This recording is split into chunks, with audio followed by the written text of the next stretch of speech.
92.7 big FM पर आप सुन रहे हैं यादों का idiot box with Nilesh Mishra season 4। कहानियां जिनमें आप मिलते हैं खुद से। दोस्तों, मैं आपको सुनाने जा रहा हूं अपनी मंडली के सदस्य अंकिता जैन की लिखी कहानी फुआ। देख लाला, कह देती हूं, लड़की की मर्जी के बिना तूने उसका ब्याह कराया तो मैं थाने जाऊंगी। और ये तू भी जानता है कि मेरी लड़की अब तेरे खिलाफ गवाही देने में डरेगी नहीं। टेकरी मैदान के चौराहे पे रज्जो 6 फुट के हट्टे कट्टे बिट्ठन लाला की दुकान में खड़े होके उसे ही हड़का रही थी। रज्जो के पीछे लाला की 12 साल की लड़की लाडो अपने पिता के तमतमाए चेहरे से डरने की जगह उनसे नजरें मिला के रज्जो का हाथ थामे खड़ी थी। एक वो फुआ कम नहीं थी, अब ये एक और आ गई। उसी ने सर चढ़ाया तुझे। क्या पड़ी रहती है, जब देखो तब दूसरों के घर में दखल देती है। तेरे भाइयों को अब बोलना ही पड़ेगा कि तेरी लगाम कस दे। जुटी हुई भीड़ में से आगे आते हुए सरपंच बोले, तू तो चुप ही रह सरपंच, भाइयों की धमकी मत दे मुझे। लड़कों के स्कूल का पूरा फंड पहुंचवा दिया, लेकिन लड़कियों के स्कूल का कुछ पता नहीं। अरे अपनी लड़की के दहेज के लिए जोड़ रहा है क्या? रज्जो ने जब सरेआम सरपंच के घोटाले का खुलासा किया तो वो झेंप गया। तुझे क्या लगा मुझे मालूम नहीं चलेगा? कल ही कलेक्ट्रेट से सबरी खबर लाई हूं। पिछले कुछ सालों से इस गांव में ऐसे दृश्य आए दिन देखने को मिल जाते थे। फुआ ने मिलकर इस गांव में लड़कियों की जिंदगी को सुधारने का बीड़ा अपने अकेले कंधों पे भले उठा रखा था, लेकिन उसमें गांव की हर औरत, हर लड़की की मंजूरी भी शामिल थी। रज्जो को भी फुआ ने ही हिम्मत दी थी, इसलिए जहां फुआ नहीं जा पाती थी वहां रज्जो मौजूद रहती थी। आज भी जब बिट्ठन लाला की लड़की ने रज्जो से शिकायत की तो रज्जो उसके पिता को हड़काने पहुंच गई। थोड़ी देर चली बहस के बाद लाला ने आगे रज्जो से कुछ कहने की जगह लाडो को धमकाया, चल तो घर में। हाथ छोड़ लड़की का। रज्जो उसको रोकने लगी। जब झड़प बढ़ गई तो कुछ लोग फुआ की तरफ और कुछ लोग लाला की तरफ से मदद करने लगे। अभी ये सब चल ही रहा था कि दूर से ही हरिया, जो रज्जो के घर का पुराना वफादार नौकर रह चुका था, चिल्लाता हुआ आया, रज्जो, फुआ की तबीयत बहुत ज्यादा बिगड़ गई है, तू जल्दी घर पहुंच, मैं डॉक्टर साहब को बुला लाता हूं। खबर सुनते ही रज्जो सब छोड़ के फुआ के घर की तरफ भागी। साथ में फुआ और रज्जो के कुछ वफादार लोग भी साथ में लग गए। लाला के चेहरे पे थोड़ी सुकून की मुस्कुराहट थी कि चलो थोड़े समय कोई सही, मगर बला तो टली, अब कुछ दिन शांति रहेगी। कुछ ही देर में फुआ के दरवाजे पे भीड़ जमा हो गई। फुआ को दिल का दौरा पड़ा था, हालत ज़्यादा ख़राब थी। डॉक्टर ने कह दिया था कि अब फुआ के पास ज़्यादा वक्त नहीं है। फुआ की गंभीर हालत की खबर कुछ ही मिनटों में सनसनी बन के गांव के आखिरी छोर तक पहुंच गई और मिलने जुलने वालों की भीड़ जमा होने लगी। हालांकि जमा हुए लोगों में शुभचिंतकों के अलावा कुछ बिट्ठन लाला की किस्म के भी थे जो मन ही मन खुश हो रहे थे कि चलो बला टली। पिछले 32 सालों में फुआ ने इस गांव में जितने दुश्मन पाले थे उतने शायद इस गांव के इतिहास में किसी और औरत ने ना पाले हों। इस पिछड़े गांव की दशा सुधारने का जिम्मा जो फुआ इतने सालों से अकेले अपने कंधों पे ढो रही थी, उसके चलते दुश्मन बनने लाजमी थे। लेकिन फुआ ने हार माने बिना न सिर्फ अपनी बल्कि न जाने और कितनी लड़कियों की जिंदगी बदलने की जी तोड़ कोशिश की थी। सफलता भले 2-4 को ही मिली हो, लेकिन फुआ कोशिश जरूर करती रही। उन्हीं 2-4 में से एक थी रज्जो, जो अभी फुआ के सरहाने बैठी उनके माथे को प्यार से सहला रही थी। 92.7 बिग एफएम पर आप सुन रहे हैं यादों का idiot box with Nilesh Mishra season 4। कहानियां जिनमें आप मिलते हैं खुद से। दोस्तों, मैं आपको सुना रहा हूं अपनी मंडली की सदस्य अंकिता जैन की लिखी कहानी फुआ। इस कहानी में अब तक आपने सुना, लाला अपनी 12 साल की बेटी की जबरदस्ती शादी कराना चाहता था। इसकी शिकायत उसकी बेटी ने जब रज्जो से की तो वो शादी रुकवाने लाला से लड़ने पहुंच गई। इस बीच उसको फुआ के हार्ट अटैक की खबर मिली और वो फुआ के सरहाने बैठ के अब अपनी जिंदगी के कुछ पुराने पन्ने पलट रही है। अब आगे। रज्जो फुआ को अपनी जिंदगी का फरिश्ता मानती थी और फुआ उसको अपनी प्रिय सहेली।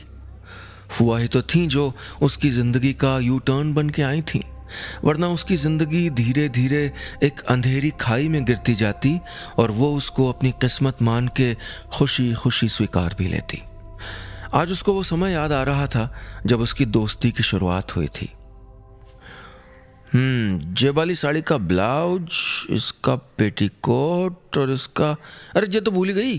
उस दिन अपनी किसी साड़ी के छूटे पेटीकोट को अलमारी में से उठाती रज्जो का चेहरा खुशी से खिला हुआ था, और खिलता भी क्यों ना। गांव में पहली बार बारात में औरतें भी जा रही थीं, वो भी रज्जो के छोटे भाई की शादी में। ब्याह के एक दिन पहले शाम को जानी है बारात, घर की सारी औरतें टाइम पे तैयार रहे हैं। ऐसा उसने पिछले हफ्ते बर्तन धोते वक्त बड़े भैया को भाभी से कहते सुना था। बस उसी की तैयारियों में दिन कब गुजरे पता ही नहीं चला। जब बस के हॉर्न की आवाज़ सुनी तो रज्जो दौड़ के बाहर भागी थी। बस पे कमल संग छाया के पीले पर्चे चिपके थे। बस लगते ही घर के सारे मेहमान एक एक करके बस में बैठते गए। रज्जो जब अपनी अटैची उठा के बस के दरवाजे पे पहुंची, मझले भैया ने कहा, तो रुक जा, परे हो। रज्जो भी ये सोच के हट गई कि शायद भाभियाँ और वो किसी दूसरी जीप से जा रहे होंगे, क्योंकि अब तक भाभियाँ भी तो नहीं बैठी थीं। मगर थोड़ी देर बाद जब तीनों भाभियाँ भी बैठ गईं तो रज्जो ने मंझले भैया से पूछ ही लिया, और मैं नहीं जा रही हूँ क्या? मंझले भैया ने नहीं में सर हिलाया और जाने वालों की लिस्ट देखते हुए बस में चढ़ गए। कैसी बावली है, इसे भी ले जाएंगे, इसने सोच भी कैसे ली।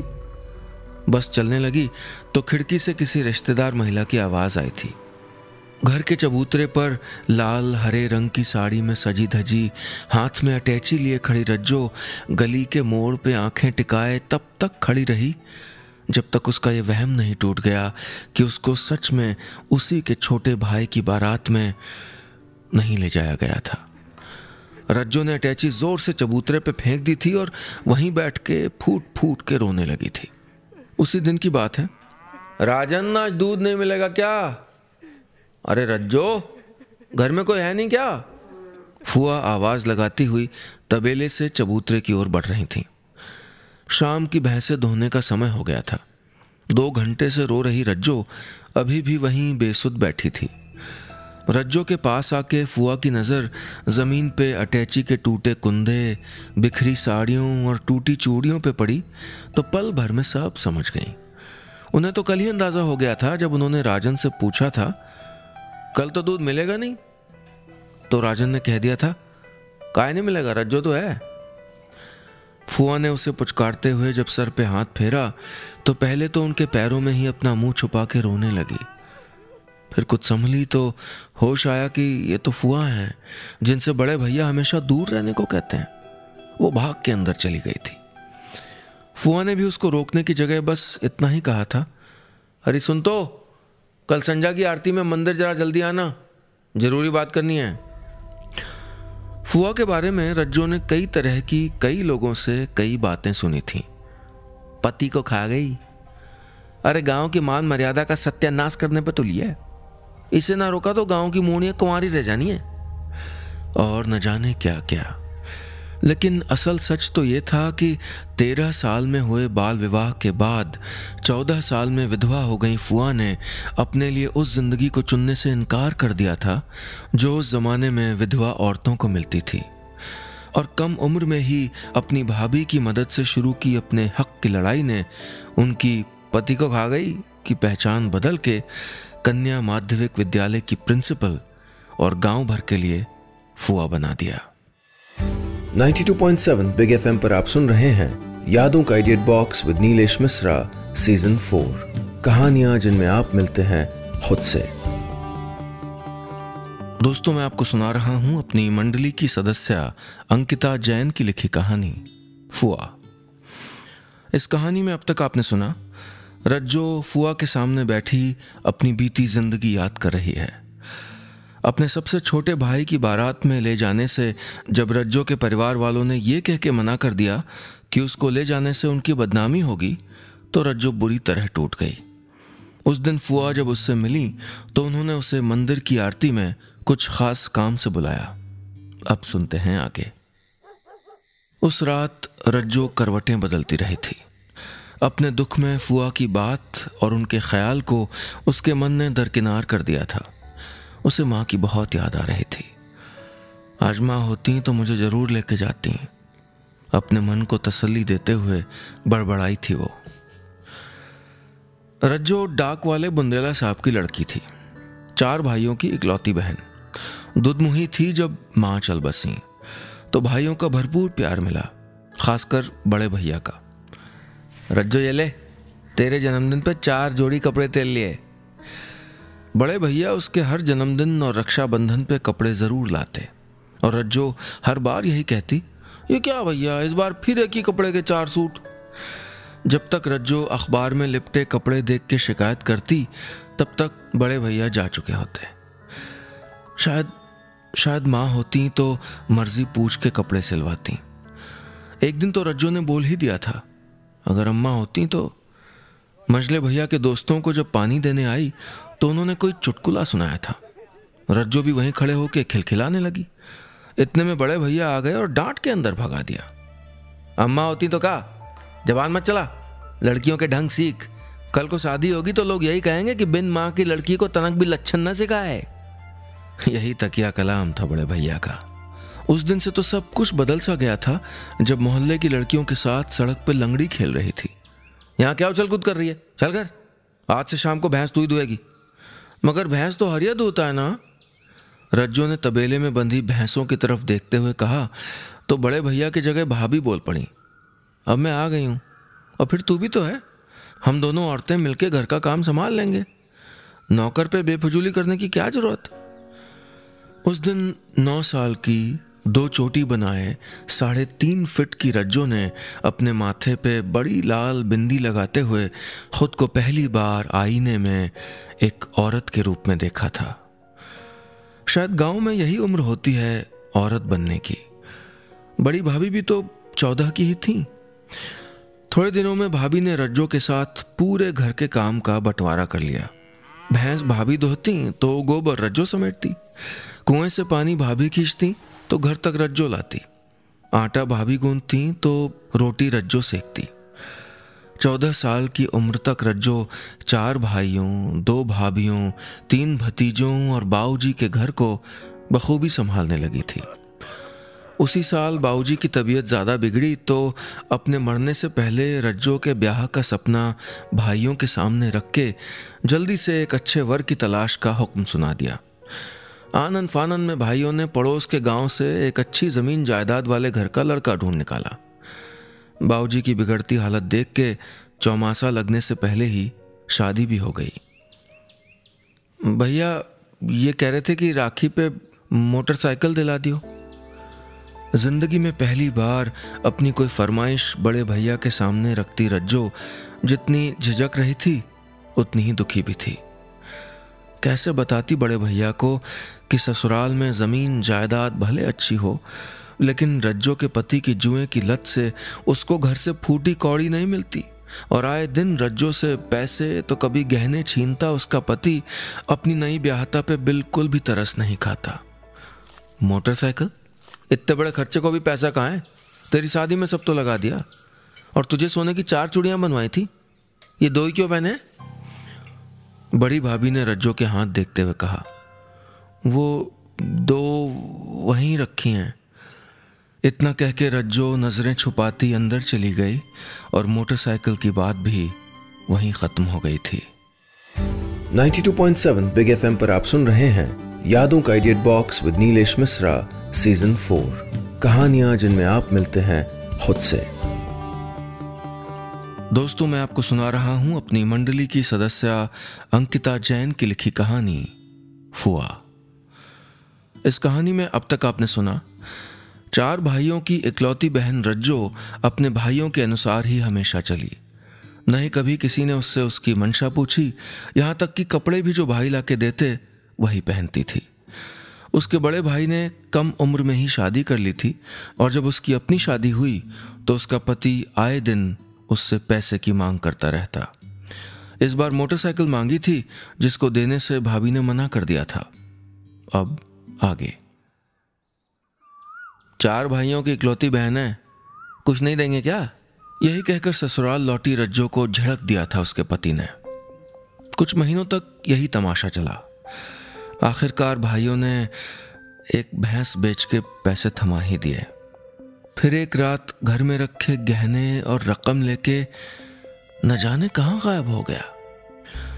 रज्जो के भाइयों ने पुलिस, कोर्ट, कचहरी के सारे हथकंडे अपनाए, लेकिन उसके पति का कहीं कुछ पता न चला।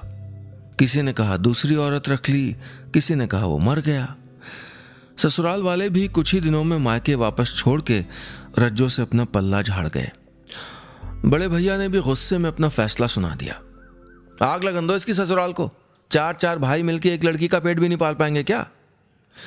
उन्होंने न रिश्ता जोड़ते वक्त रज्जो से पूछा था, न तोड़ते वक्त। मगर भैया, आंसू बहाती रज्जो ने कई दफा समझाने की कोशिश तो की थी कि उन चंद महीनों में जब उसका पति दहेज जोड़ने की कोशिश कर रहा था, तब बंद कमरे में कई बार उसे खुद को सौंप चुकी रज्जो उससे दिल जोड़ बैठी थी। लेकिन लड़कियों की आदत ही होती है आंसू बहाने की, जैसी कहावतों ने रज्जो के आंसुओं को बड़ी आसानी से दबा दिया। उस दिन के बाद से रज्जो खुद के लिए गले में मंगलसूत्र, मांग में सिंदूर, माथे पे बड़ी लाल बिंदी, लाल चूड़ियों और बिना पति वाली सुहागन बन गई। और दूसरों के लिए, अरे पति की छोड़ी हुई औरत। बस इसी पहचान के साथ उसने फिर से घर संभाल लिया और एक बार फिर घर में वही आवाजें गूंजने लगीं। रज्जो मैं बाजार जा रही हूँ, संझा का चूल्हा जला लेना। रज्जो मैं भजनों में जा रही हूँ, मुन्ना को संभाल लेना। रज्जो रोटी ठंडी है, मंझले भैया आते होंगे, खाना गर्म कर दे। 4 साल बीत गए। रज्जो ने कभी उफ, कभी शिकायत, कभी कोई इच्छा जाहिर नहीं की। लेकिन जो छोटे भैया की बारात के वक्त हुआ, उस तकलीफ की टीस रज्जो को बहुत ज्यादा चुभ रही थी। पर करती भी क्या? अगली सुबह फिर वही ढाक के 3 पात करती रज्जो घर के कामों में जुट गई। कुएं से पानी लाते वक्त जब कन्या विद्यालय से गुजरी तो कुछ आती आवाजें सुन के रुक गई थी। बाल विवाह अपराध है। भारत में लड़कियों को भी पढ़ने का समान अधिकार है। कन्या विद्यालय के बारामदे में 10-12 साल की लड़कियों को कोई पाठ पढ़ाती फुआ ही थी। फिर उसे फुआ की उस शाम की बात याद आ गई कि वो तो उससे मिलने को कह गई थी। और सर पे पीतल की गुंड और कमर में गगरिया दबाए रज्जो सहमे कदमों से स्कूल के अंदर चली गई। गांव के कन्या माध्यमिक विद्यालय को रज्जो कुएं से घर तक के रास्ते में हर रोज देखती थी। हर रोज उससे आने वाली छोटा आ अनार का, ए फॉर एप्पल की आवाजें भी सुनाई देती थीं, लेकिन कभी अंदर जाने की हिम्मत नहीं कर पाई।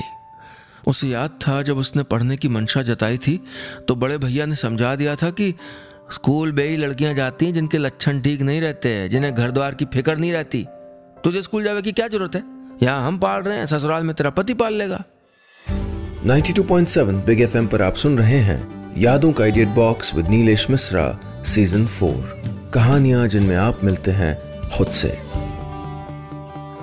दोस्तों, मैं आपको सुना रहा हूं अपनी मंडली की सदस्य अंकिता जैन की लिखी कहानी फुआ। इस कहानी में अब तक आपने सुना रज्जो का पति घर छोड़ के भाग गया और ससुराल वाले उसको मायके छोड़ गए। यहाँ उसकी भाभियों का बर्ताव दिन ब दिन बदतर होता गया। एक दिन कुएं से पानी लाते वक्त उसको स्कूल से फुआ की आवाज़ सुनाई दी तो उसे उनकी बात याद आ गई और वो स्कूल के अंदर उनसे मिलने चली गई। अब आगे। रज्जो के हाथ से गगरिया और सर का मटका उतरवा के फुआ रज्जो को ऑफिस में ले गई। उस दिन रज्जो को फुआ में एक विधवा, एक समाज विरोधी औरत नहीं बल्कि अपने ही जैसी तकलीफों को झेल के मजबूत हुई एक औरत नजर आ रही थी।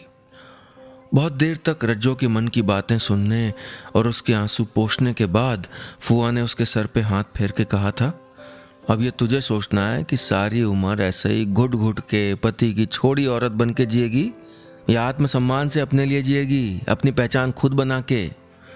रज्जो जब हामी में सर हिला के फुआ के गले लग के रोने लगी तो फुआ बोली, जा अब घर जा, आज से संजा की आरती में दिए के साथ स्लेट भी ले आना। और रज्जो ने मुस्कुरा के सर हिला दिया था।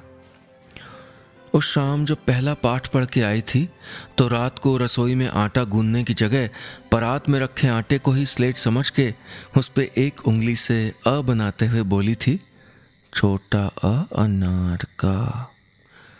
अब तक आटा नहीं मड़ा? बड़ी भाभी ने पीछे से आके टोका था तो झट से हाथ फेर के अक्षर मिटा दिए थे उसने। उस दिन के बाद से मंदिर के पीछे की दीवार के सहारे एक और कन्या विद्यालय खुल गया, मगर सिर्फ रज्जो के लिए। इसका पता भी सिर्फ फुआ, रज्जो और मंदिर के पुजारी के पास रहता था। एक दिन जब सुस्सी अपनी कमर में अपनी 2 साल की लड़की को दबाए मंदिर के पीछे आके खड़ी हो गई तो रज्जो थोड़ा डर गई थी। जब फुआ ने सुस्सी से पूछा तो उसने बड़ी ही मासूमियत और बिनती भरे सुर में कहा था, फुआ मुझे भी पढ़ना है। 1 से 2 और 2 से 3 होते ही खबर बड़ी भाभी के कानों में जा पहुंची और उन्होंने ये खबर बड़े भैया को नमक मिर्ची के साथ 2 हफ्ते बाद ही रात के खाने में परोस दी। और बड़े भैया ने अगले दिन से रज्जो का घर से निकलना बंद करा दिया। मगर रज्जो का मन जिस खुशी और आज़ादी का सपना देख चुका था उसे इतनी आसानी से छीनना भी मुश्किल नहीं था। और अब तो फुआ भी उसके साथ थी।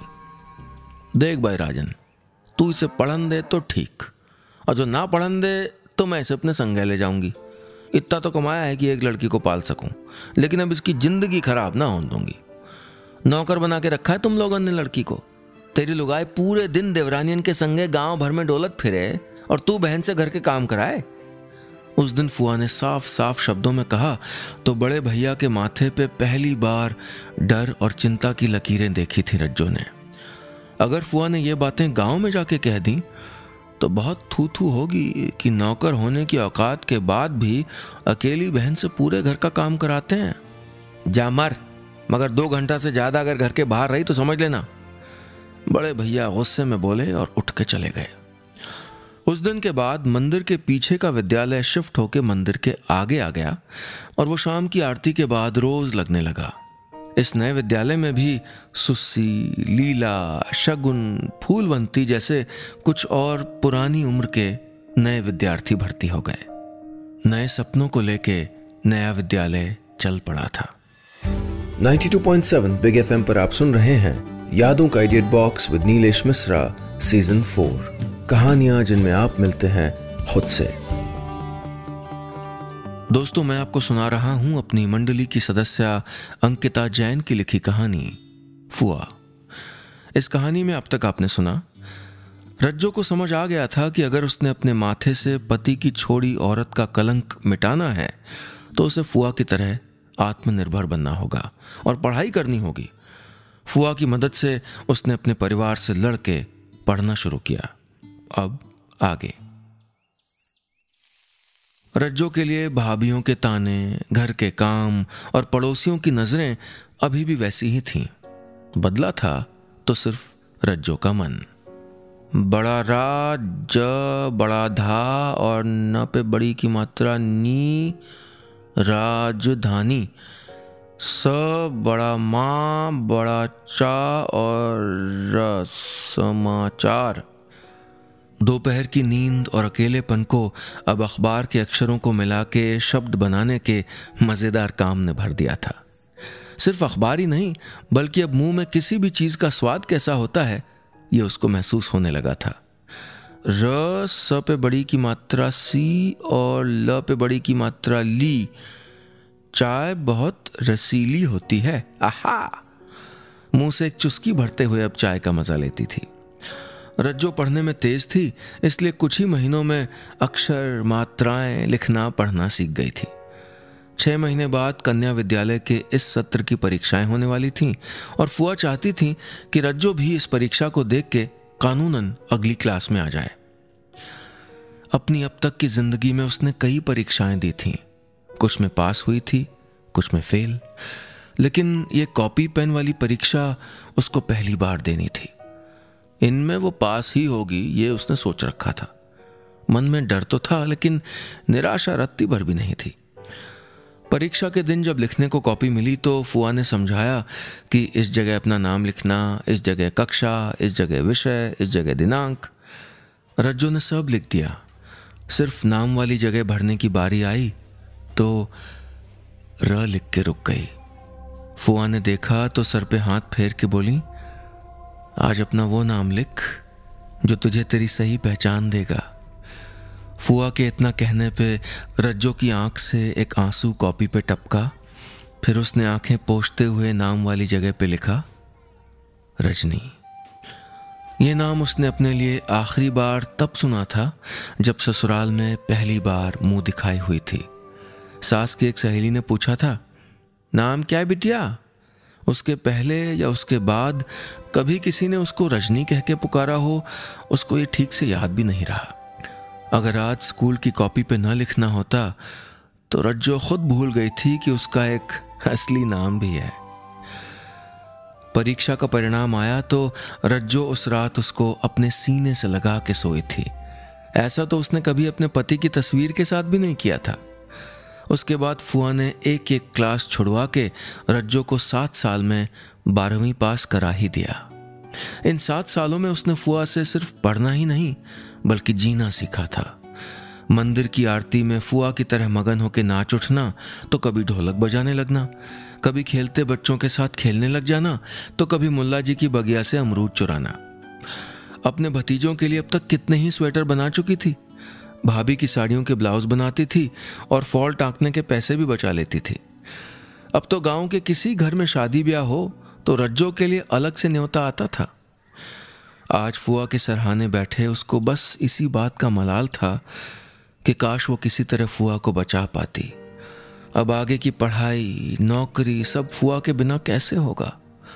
फुआ की हालत देख के गांव की न जाने कितनी लड़कियां खुद को अनाथ होता देख रही थीं। रज्जो तो जैसे अपना सब कुछ लुटता देख रही थी।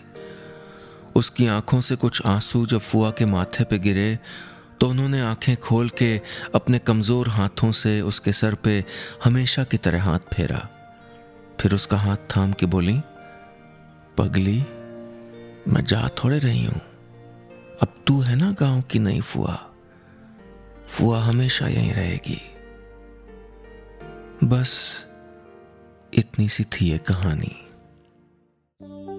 और दोस्तों, कहीं जाइएगा नहीं क्योंकि कहानियों का सिलसिला अभी जारी रहेगा। कुछ ही देर में लौटूंगा एक ऐसी कहानी लेके जिसको पूरा करने का मौका मिलेगा आपको। कैसे, ये जानने के लिए सुनते रहिए यादों का idiot box with Nilesh Mishra season 4। कहानियां जिनमें आप मिलते हैं खुद से, सिर्फ 92.7 बिग FM पर।